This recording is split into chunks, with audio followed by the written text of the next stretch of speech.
Victor Antunes, the Inclusive My Realtor, and this is the Autism Podcast at Miami's Community Newspapers.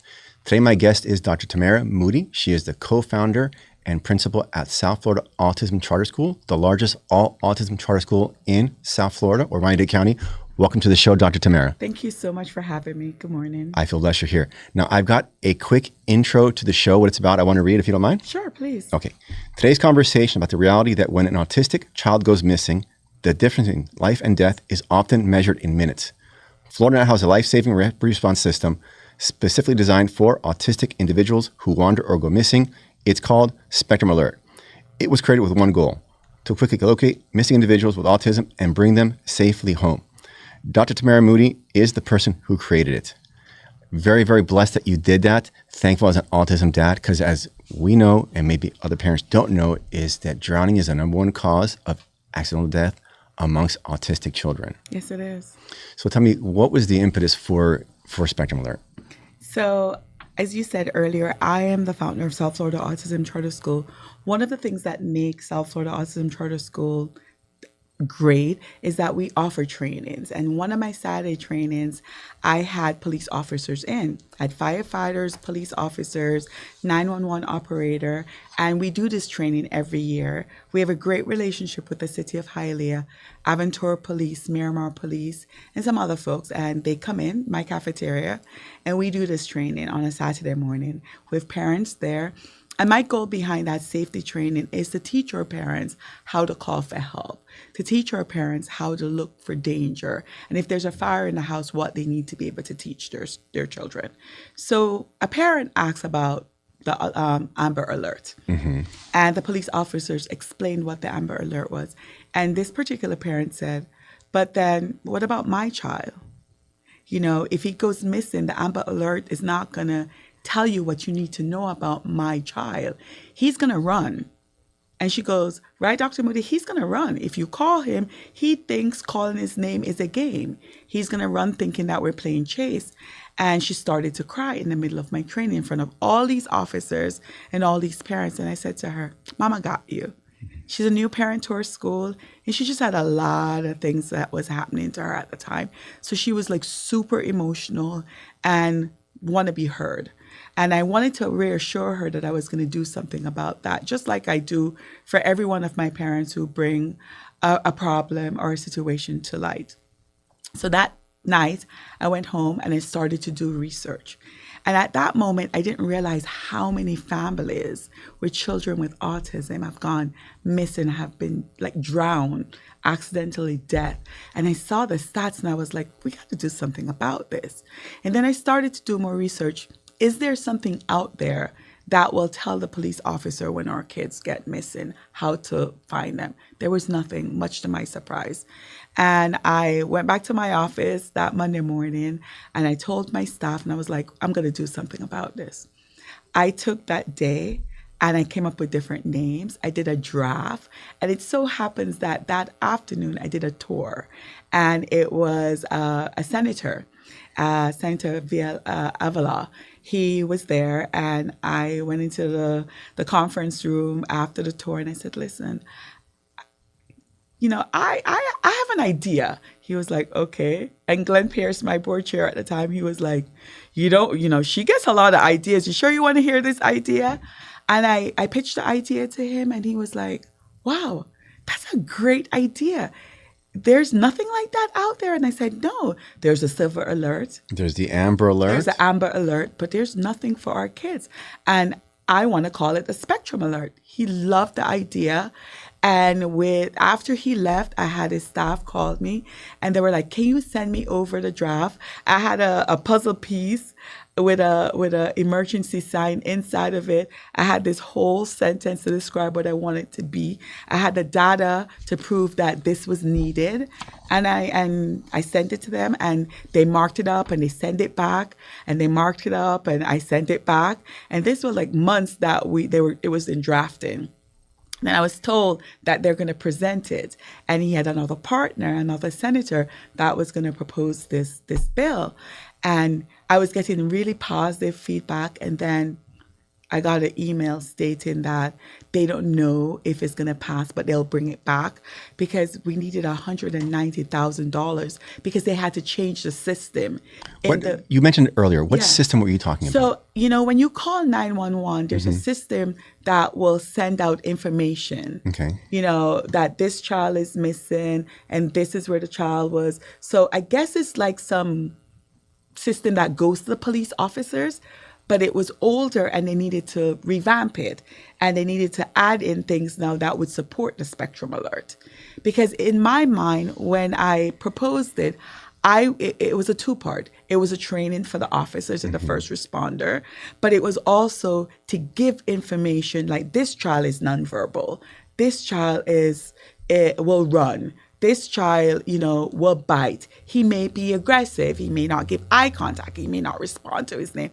I wanted it to be so specific that whoever was going to get this phone call would know that this wasn't just a child that ran away.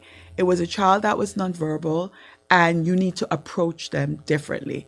Our kids are like snowflakes. There's no two that's alike. So if you say Spectrum Alert and you think you're going to go out and it's going to be a verbal child that's going to be able to respond to their name, that's one part of the spectrum. But then the other part of the spectrum... It's a small part of the spectrum. Exactly. And the other part of the spectrum, the part of the spectrum that I work with, is the profound part of the spectrum. The kids who may hear their name, Johnny, where are you? And it means nothing to them. Means nothing to them. Yeah. Or another group who think it's a game, and I wanted it to be more specific, right? Mm-hmm. So I think that's a part of it that was gonna make the system needed the money to be able to give the first responder the information that's needed to properly save lives. Now, to put things in perspective, when people ask me about Spectrum Alert, I say it's like Amber Alert, but for the police. Do you think that's a fair analogy? I think it's not for it's more like it's Amber internal Alert, but it's for the police, not for the public. It's going to be for the public too. Oh, really? You will see when you see Amber Alert will show up when you're driving. I haven't seen that. It's because it's not in yet. Okay. They have until July of next year to have it up and running. So July of next year, hopefully it will never have to be used. But if it has to be used, where you would see Amber Alert, you will now see Spectrum Alert. And folks will know, it's a child with autism that's missing. That's great. It's a person with autism that's missing. Now, prior to finding out about Spectrum Alert, we had met already. Mm-hmm. And it was June 26th of this year, a little boy named Anthony Brown went missing in Opelika. And I get Google alerts, and I got this alert, and I thought to myself, if this boy's not found by nightfall, it's going to end poorly. The next day, he was found drowned in a canal. Now, when I got that alert, I thought to myself, if I was a 911, because I'm an autism dad, so I know that drowning is a problem. Yes. I thought, if I was the 911 dispatcher, I would say, okay, every police unit within 2 miles of this house, go to the nearest body of water. Exactly. And it's so obvious to you and I. Yeah. But to the police, if you don't have an autistic kid, you don't know that. And for me, every community has like a body of water around them, right? It's South Florida. Yeah.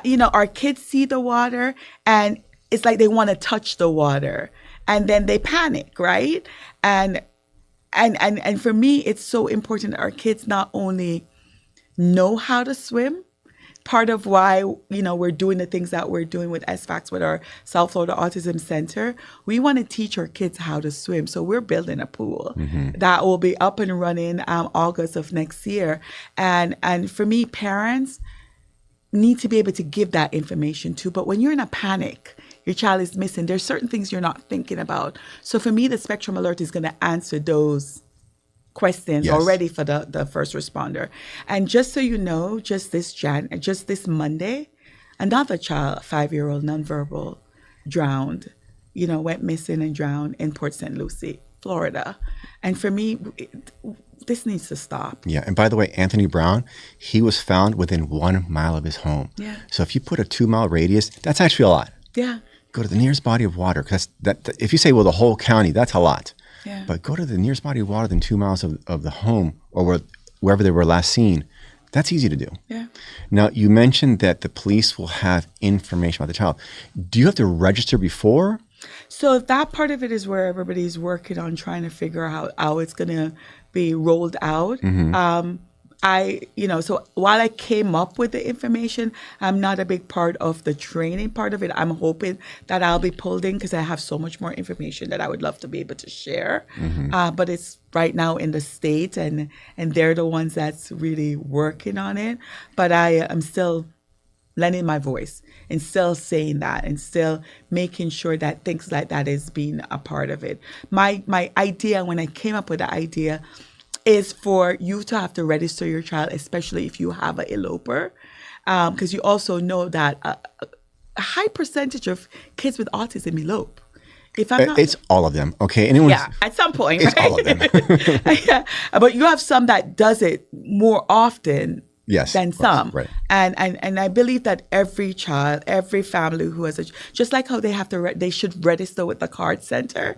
I believe this should be like another process. And hopefully we can get like the card center involved and they will have a registry. I think that right now it's so new that folks don't know what's the best thing. And I think once it's out, you're going to see us adding more because the Amber Alert wasn't the perfect alert at first, right? It There's evolved. different things. It It's evolved. evolved. And I think that's what's going to happen to the Spectrum Alert. And my goal, I hope that it will be in other states too. That's a big thing. I think it's so needed. I think it's a work in progress. And I know they took my idea and they loved it and they approved it. And I'm so very happy that was done, but there's so much more work to be done. Yes. And I've had the conversation about privacy with other leaders like yourself. My thoughts is that, you got to weigh the pros and cons. More information, your kid's going to be safer. Less information, there's more danger. So you got to weigh that. And I do my safety training. That's something we talk about. I tell our parents, I said, I can't tell you what to do, and I don't have a child with autism, but if I did, my neighbors would know that I have a child with autism. My neighbors they would have paperwork on what autism looked like and what my child is like. I would befriend my neighbors, because it takes a village. It truly takes a village because it's, I say this to my parents all the time. It's not a race. It's a marathon. And you can't do it by yourself. It's a relay. You need people to be able to give that baton to, right? And if you have to do it by yourself, you're going to be tired.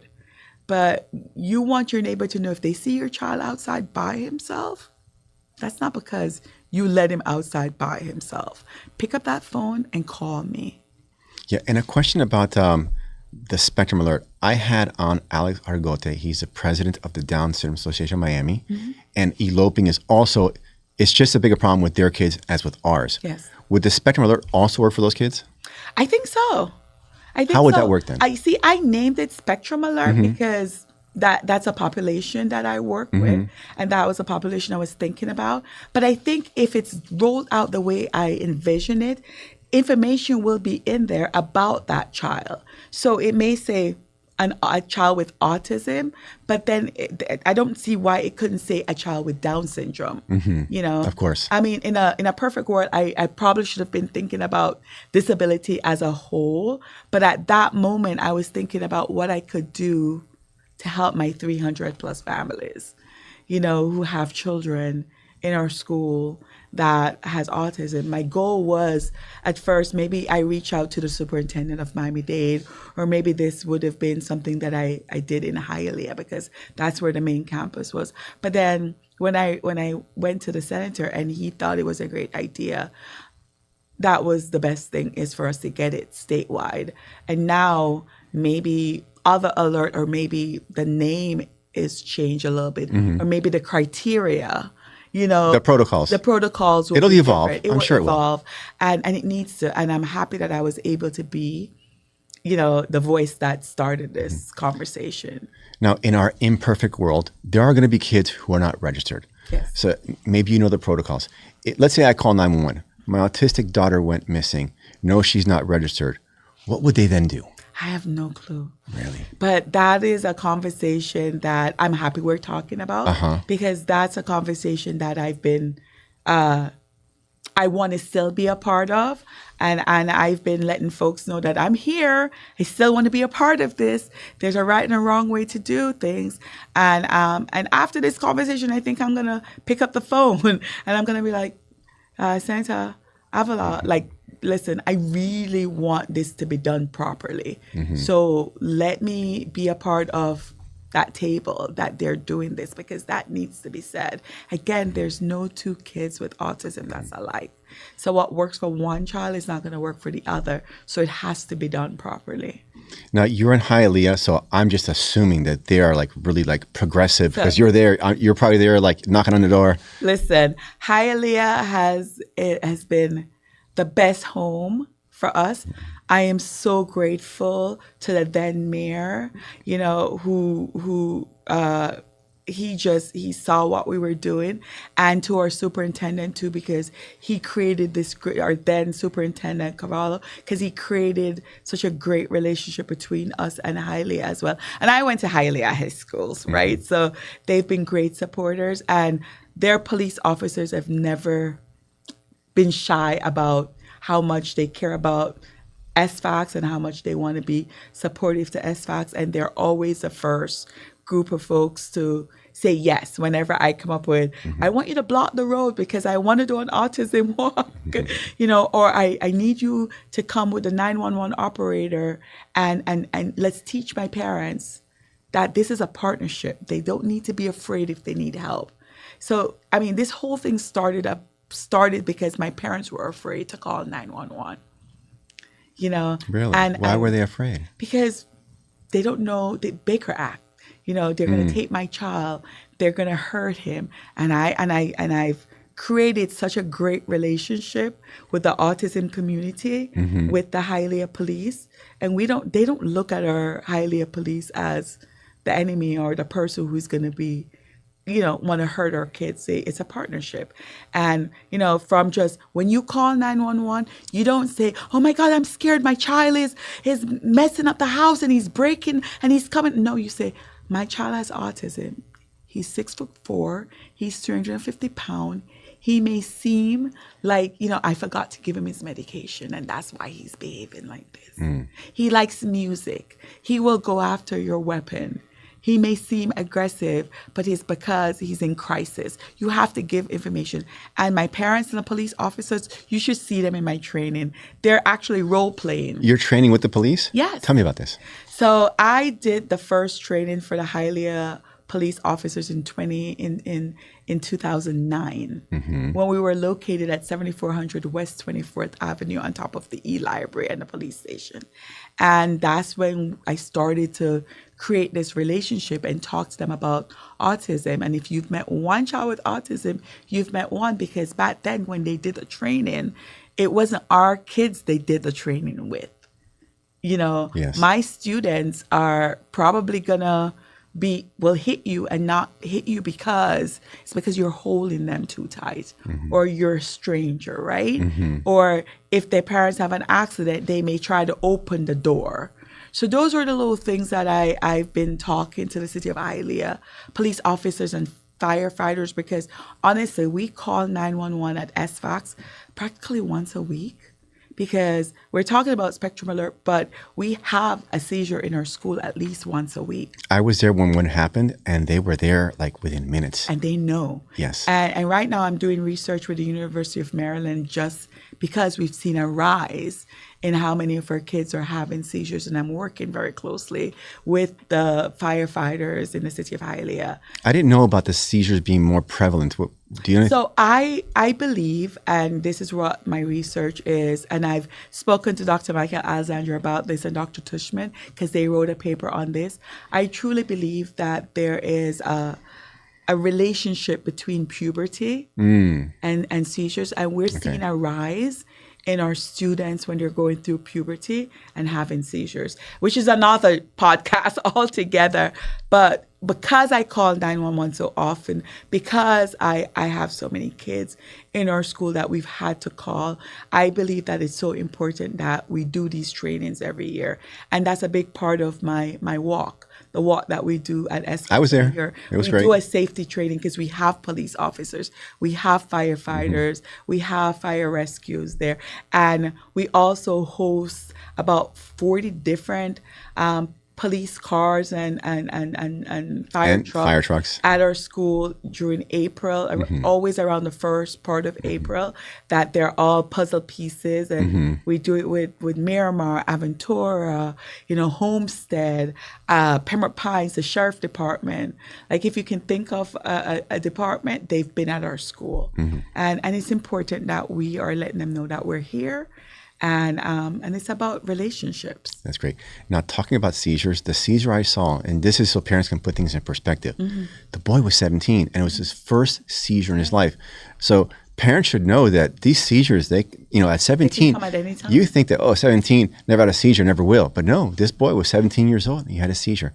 Now, I want to talk about the collaboration you're having with the police, because I had a conversation with a mayor and with the major from that police force. And I asked him about Spectrum Alert, and neither one had heard about that. Yeah. And they're local. So yes, some police forces like Hialeah, Doral, I know Coral Gables.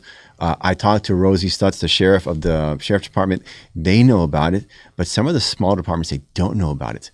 Now, you did do a press release. Yes. But I saw it like months afterwards. Yes. Because, there's the internet's so noisy that things just get lost, in the shuffle. So, I think when I first came in, you mentioned that, and my mind works that way. So I really think that I'm going to send something to every police department in South Florida, a one-pager about the Spectrum Alert, and for them to know this is out there and to be on the lookout for when it gets implemented. It's super, super, super important that every person know about this, because it's going to save lives.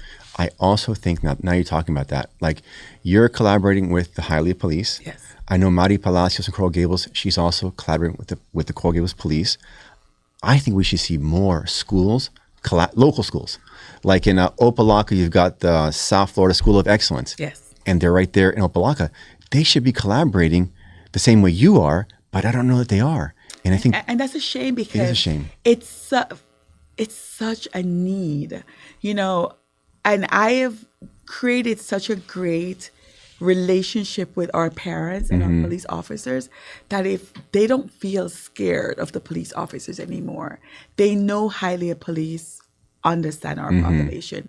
They know Miramar Police understand our population. I've encouraged every single one of my parents to register their kids with the fire department, with the police officers. And on top of that, one of the things that I did with the city of Hialeah and the mayor is that the police officers in Hialeah did a grant, and they got the scent kit. What is that? It's a kit that what's it called again? It's called a scent kit. Scent, like smell, like I'm scent. going to give you one. Okay, yes. It's a kit that you swab your child's mouth. Okay. And there's a way that you have to do it. You put it in your refrigerator, and if anything ever happens to your child, if they ever have an elopement, the dog. Oh wow! Smell it. That's amazing. And they get to your child in no time. I don't know if anyone else has this, but at the time that I partnered with the city of Hialeah, they did it for us, and they got the grant to pay for this, and they were able to give one to every single one of my parents. That's amazing. So these registration programs, is it the city of Hialeah or is it the sheriff's department? So we have it where the city of Hialeah has it. I know Miramar has it. I believe Aventura has it. And I don't remember. I believe Broward Sheriff Department has it, because the more I do these training, it's almost as if the police officers are all taken from each other. North Miami is another police. They're great. They are absolutely fantastic in North Miami, and they have something too. They have a registry. The scent kit, that's just amazing. Yeah. What is the cost per kit, just to put things in perspective? I don't know, because they did a grant for that. Okay. But I will get the information. I will introduce you to the officers who came. And there was a press release on that too. There was a whole big press conference. And you're right, the noise sometimes take away from all the greatness that's happening out there. But I would say our trainings, the more I talk about it to you, the more I see how different people are learning from what other folks are doing. But it's so important that our parents register their kids. Yeah, and I had a conversation with Sheriff Rosie Stutz, and they're going to do a Citizens Advisory Board on autism, and hopefully I'll be on that. I would love to present that scent kit. Definitely. Because that is I will huge. definitely get you on. I will take your information before we leave, and I will get you on, promise. That's great. Now, talking about like the scent kit, it can't be that expensive, especially compared to the life of a child. Even if it's expensive, I am sure the different, just like how highly I got the grant to pay for it, I'm sure that, and I will co-write the grant with any person who would love for this and help in any way that I can. Because again, we have over 300 kids just in the Hialeah campus. We have the R.R. Moulton South campus, and after today, we're about to open the Country Club campus. And I'm hoping that we will be in Broward next year, because they're 1 in every 31, right? You know what? I read the latest CDC report from 22 or 24. It's 1 in 22. Oh, wow. It's frightening. And then they did a study in California, which has some of the best numbers. With boys, it's 1 in 12. So 1 in 12, that's almost 10%. It's like 8 or 9%. And then there's the card, right? Every parent who has a child with autism should be registered with the CARD Center. Yes. I thought you said card, because I met this one autistic gentleman. He's a little bit older. He's got what's called the blue card, because he gets pulled over by the police, and he can just present this blue card, and it does all the talking for him. And then that's another thing that we've partnered with the Division for License, and we have all of our kids have an ID with a D on there. A D? What's a D for? The D is for disability. Oh, disability. Okay. Yeah. And me on my car, I've got the autism decal for Occupant with Autism program from the Sheriff's Department. So it seems like there's a lot of things out there. There's a lot of things out there. There's no one place. I know. And that's one of the things that, we're going to be launching our magazine come January. It's going to be called South Florida Autism Spectrum Spotlight, that we're going to be putting in everything that's out there, so the community is going to be free. It's a magazine that my adults, because I have a South Florida Autism Center, my adults are the ones that's creating this magazine. And they're going to be going around to different neurology office, doctor's office. They're going to be going into different mayor's office and just dropping off these magazines. And it's going to have any and everything that's out there. It's going to be information. I would love to get my students to interview you as well. That'd be fun. So that we could feature you in the May magazine issue. But again, it's really important that there's so much information and it's not in one place. I know CARD is trying to do that, but people don't register. And I think the minute you get diagnosed, I think all doctors' office should have the CARD information so that folks know that they register. I was talking to an autism grandma who's running for city commissioner, and she'd never heard of CARD. Oh, wow. Which I was like, and she's like in her mid-60s. And for people who don't know, that's the Center for Autism Rare Disabilities at UM, and she didn't know about that. And it got me thinking that the problem in Dade County anyways, it's not resources, it's awareness. It's awareness. And that's why we wanted to do this magazine, because someone said to me, I didn't know you existed. Of course. And we don't advertise like most people. And they said something like, you guys are the gem, the well-hidden gem. Well, I don't want to be the well-hidden gem anymore. There's so much information out there. There's great resources, and we need to get it out to the community. Yeah. Because, if you go to Google and you put, let's say, Miami Autism Services, you're just going to get page after page, and you don't know where to start. You don't know. And I think people it's such overwhelm. They just say, you know what, I just won't deal with it. Yeah. So we need like an easy way in. And your magazine might be a nice. I believe it's because it's going to be written by children. Pictures are going to be taken by adults with autism. Everything about it is going to be about our community. And my students are going to be one doing it. So That's so nice. I think it's going to be great for the community. I'm curious, your students is what age to what age? So I'll tell you we have 4 entities. Okay. So we have South Florida Autism Charter School, kindergarten through 12th grade, and we get to keep our kids until they're 22. Mm-hmm. Then we have South Florida Autism Center, and within the center, we have a daycare that we're going to be starting in August of 2026, and we're going to be taking children as early as 6 months. We have South Florida Autism. We have the ADT program, which is my 22 and older. What is ADT? ADT is for our older kids. It's okay. It's a daycare for older kids. Adult day training, is that yeah, what? Yeah. Okay. And it's but I don't look at it as a daycare. I look at it as these are adults that may not be able to go into Home Depot and work, but these are adults that's going to be able to, there's so much more they can do. Yes, if given the training. If given the training and the proper resources. And that's why we are now Volk Rehab certified. So now we're able to provide work for our kids. And I realize that the community may not be able to do it. And this is why we're creating the jobs for our adults. So in that program, we're going to have the pool. Obesity is also big for children with autism. So we're going to have a gym. Anything you can think of, we're going to have there. We have families who drive as far north as Deerfield Beach. So if they're pregnant or have a child that may not be on the spectrum, they can be a part of the daycare while their child goes to the school. And then after school, they can be in our aftercare program, and they could be swimming, they could be in the gym, they could be doing therapy because it will have therapy. So that will be in South Florida Autism Center. Recently, my board surprised me, and South Florida Autism Center took a new name. It's going to be Dr. Tamara Moody Autism Center. So congratulations, you've earned it. Thank you. And we have Friends of South Florida Autism, which is our fundraising entity. This is where we do our gala. We just had our gala last weekend, and we raised over almost $400,000. That's going to be helping the center. And we have villages, and we are in the talks about doing residential for our part of the spectrum in Broward County. And residential means? Residential, it's going to be where our adults can live. I see it, the way I see it is that our kids are going to be able to be in our school, and then after school, they can then go to the residential. And then after the residential, they can be in our 22 and older program. And it's a well-oiled machine. And the way I see it, it's my one-stop. It's my one-stop shop. And it's everything that I've always wanted. And I feel it's going to help families, parents who may be older. In Hialeah, there's such a big group of adults that parents are getting older and passing away.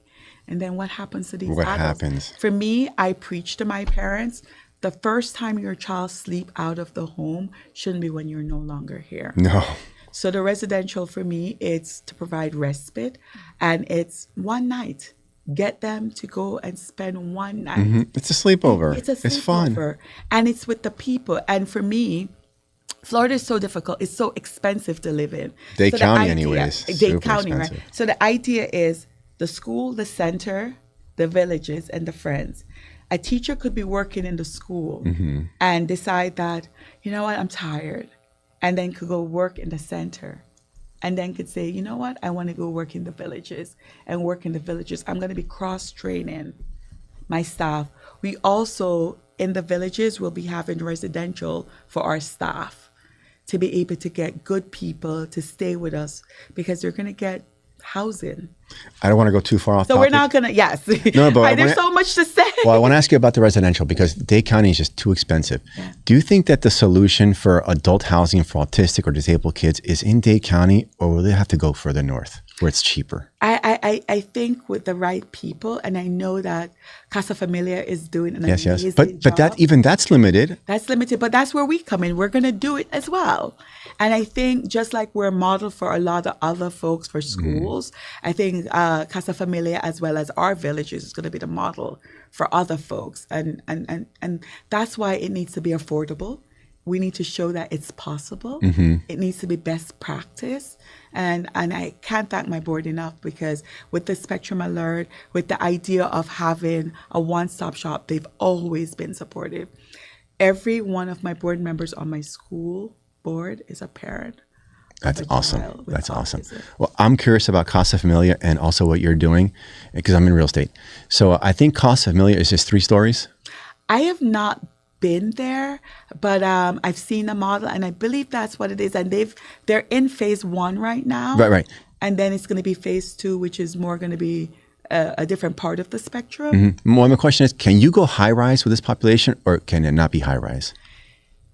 Again, autism, our kids are like snowflakes. There's no 2 dots alike. I think you're going to have a part of the spectrum that you can do high rise with. And then you have another part of the spectrum that you probably shouldn't. Yeah, just I think that with Yankee County, it's so expensive that if there's going to be a solution locally for a big cohort of these young people, it'll have to be high rise. I don't know how else you could do low rise. It's just, where would you put them? The way I see it is, my kids going off to college has helped me to really look at the model more. Having that person who monitors the kids, just like if you were in college and you had the dormitory style, that's my idea. Okay. So it's more like what you're thinking. Okay. And I also want to mention something about obesity. I saw a video. It was a young man with Down syndrome, but still, it's a disability. And he was super overweight. They got him a personal trainer, and that kid ended up with a 6-pack. So I think that some parents, they just think, well, autistic, Down, they're going to be obese. No. Listen, and like I wrote in my book when the last time you interviewed me, our kids, oh my God, they have feelings. They want experiences. They can hear, they can feel, they can love. And all of that is like, they know when people are staring at them. They know when people are talking.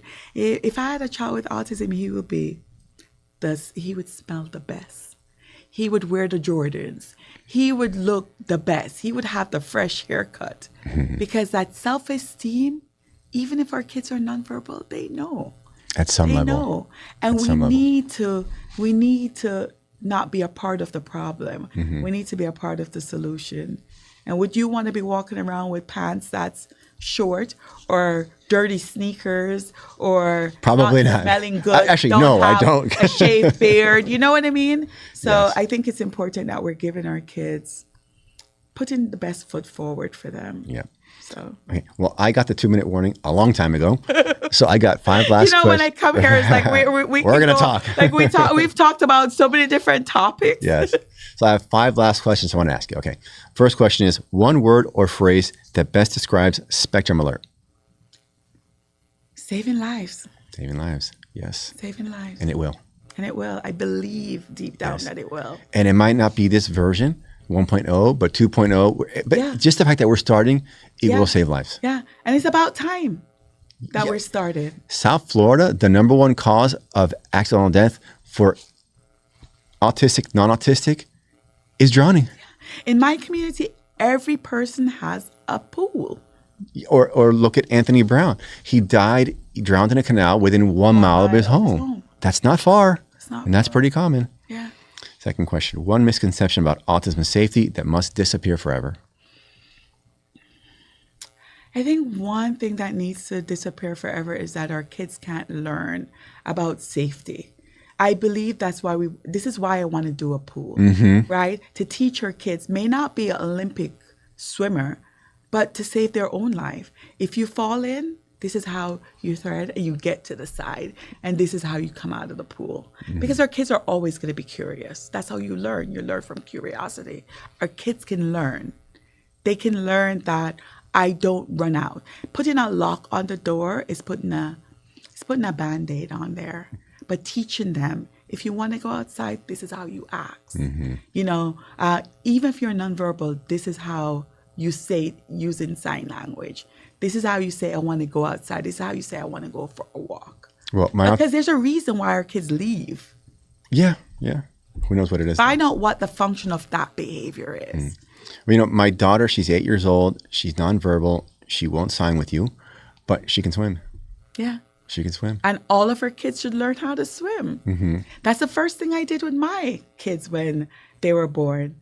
is to teach them. But I want to be careful how I say that, because I don't want anyone to feel like if their child eloped is because they didn't teach them and they didn't teach them the right thing. But I want you to look at, all of our kids can be taught. I had on Jim Connor from the drowning program at Dade County. Yes. And they don't use the word drowning proof, because you can't make somebody completely drown proof. No. So about teaching the kids what to do, you can do your best. Yeah. But you never know. And one of the things that we do at our school is that we do a lot of modeling. We put our kids in a situation. That's nice. We have elopement training. We purposely walk away from a child to see what they're going to do. And you train the parents. And we train the parents. I do over 60 trainings a year. And they're open to the public? They're open to the public. I know. I already knew the answer. And you've been there. I was like, who is that guy? Okay. Yeah. Next question. The most important thing a parent should do before their child ever goes missing? Register them. Register them. Register them. Find out and bring your child to the fire department. Bring your child to your closest police station. Let them know who your child is. I've had enough of my students who've eloped, not at the school, thank goodness for that, but with their parents, and the parents are calling me, Dr. Moody, what do I do? I'm like, call 911.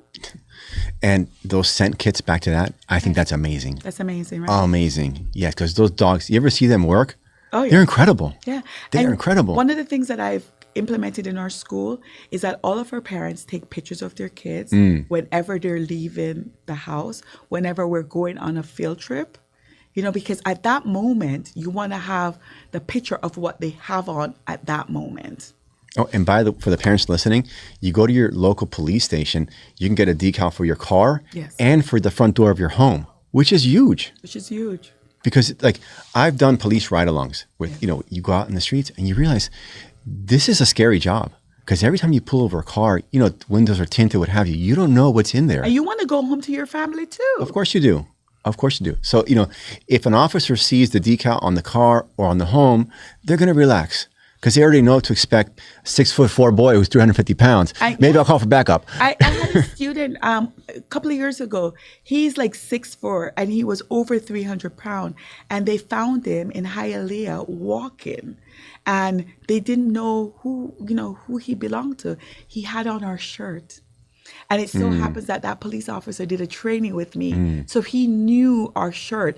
I was in Ocala because it was Thanksgiving. They called me and I told him, I said, put on some rap music. Don't touch him, but ask him to sit. Yeah. And it's luckily because if they touched him, he doesn't like to be touched.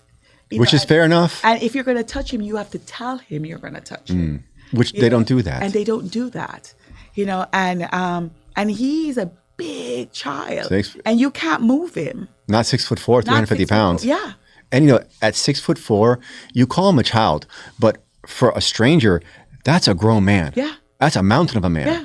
And pretty scary. Yeah. Because that's a big boy. He's a big boy. Yeah. And for me, and that's why I say to my parents, wear your shirt everywhere you go. That's a great idea. Wear your shirt. You wear your hat. Yeah. Wear your shirt, so people know who you are. Excellent. Yeah. Next question. The sentence you put on every police station wall in America.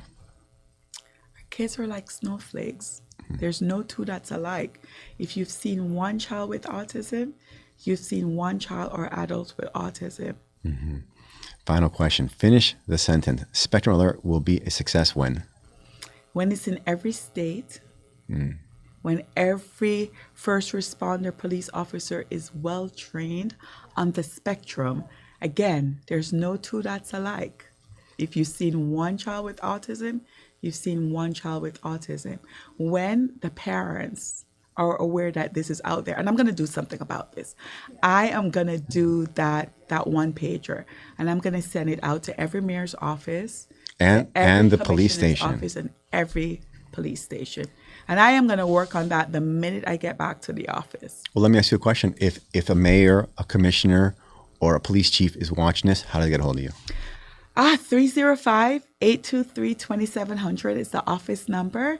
And you can always go to www.sfdc, facs.org. Google Autism Charter and you will find me. Excellent. I take any phone calls. I will listen to a conversation. I will sit in, anything that's going to bring more awareness for our population is important to me, that the community know that we're here and we're not just a school, we're a community. Excellent. Well, I super appreciate you being here. And I want to say this. When I launched the podcast, you were my second guest. My first guest was Dr. Michael Alessandri, a mutual friend. I love him so. He's a great guy. Taught me a lot. He's the GOAT. And I want to thank you because when this podcast first started, I was told you can do 3 shows. And they went so well that it became a permanent thing. This has been a therapy for me. Yeah. I think it's been a good thing for the community.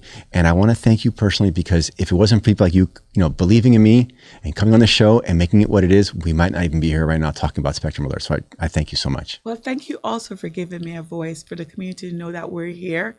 And we are, again, beyond just being a school. And I personally want to say Dr. Alessandri has taught me a lot. And great guy. He's taught Great me guy. a lot. Okay, let's turn to the camera. This has been the Autism Podcast at Miami's Community Newspapers with Dr. Tamara Moody of the South Florida Autism Charter School. Thank you for joining us.